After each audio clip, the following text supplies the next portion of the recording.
School's right around the corner, and you're going to start thinking about all those little things you have to do to send your kids back to school. Carrie Little from Family and Children's Services is sharing her tips for easing this transition. I wish my kids went to school year-round because these 3 months, it's like they're a different human being. You know, I agree with that. There's been lots of studies about even retention levels over the summer, how much information falls out of their little brains and how year-round it doesn't fall out as much. So did you make a good point, Casey Loop? Thanks. I'm thinking about running for office.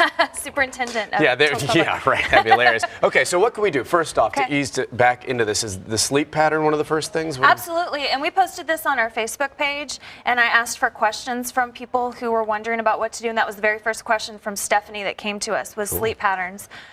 What you want to be doing is right now, I think school starts like the week of the 18th or something, and so you've got a couple of weeks to prepare, and that's great. Get on that school schedule right now. Start getting the kids to bed earlier and getting them up earlier, and get yourself on that schedule too, because what we know about behavioral issues is if you're overtired, even as adults, I have behavioral issues when I'm overtired, so our kids are going to be acting out that much more. So to get rid of those referrals in that first week of school, make sure they're getting plenty of sleep. There you go, Stephanie from Facebook. Yep. Start getting them to bed earlier and getting them up earlier. Now, what's next? Does anybody else on Facebook ask some questions? Well, I had a good question from one of the school. My husband works at Union schools, and they had this question about medications, whether it be ADHD medications or otherwise. Make sure if you took a break during the summer, make sure you're getting your kids back on those medications right now so they have time to kick in before school starts or right when school starts, instead of starting them on that medication the first day.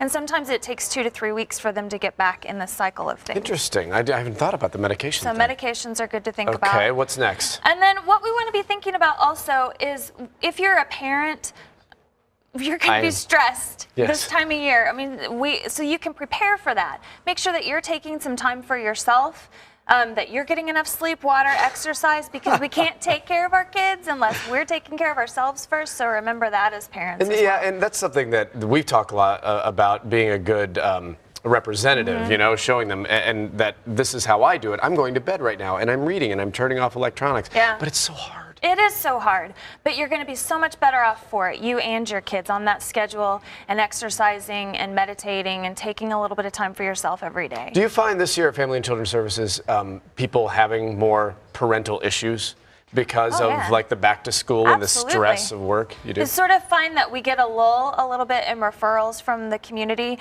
and then when school starts, it goes spikes right back up, because people are noticing more things because their kids are interacting with different people who might notice different things, and we absolutely get more referrals for kiddos at the beginning of the school year. And we have to wrap, but I want to ask real quick about the classes that you offer. You offer all kinds of classes. What are the most popular classes? We have lots of parenting classes, and they're based on developmental stages. And so one that I'd like to really talk about is our teen class. What we know about parenting is it's pretty complicated at first when you've got this little person that you're now in charge of. But as they get older, those issues get more and more complicated. So we've got a great teen parenting class for kids of teens. Excellent. You got to check it out. Family and Children's Services is on the web at fcsok.org, or you can call them 918-587-9471.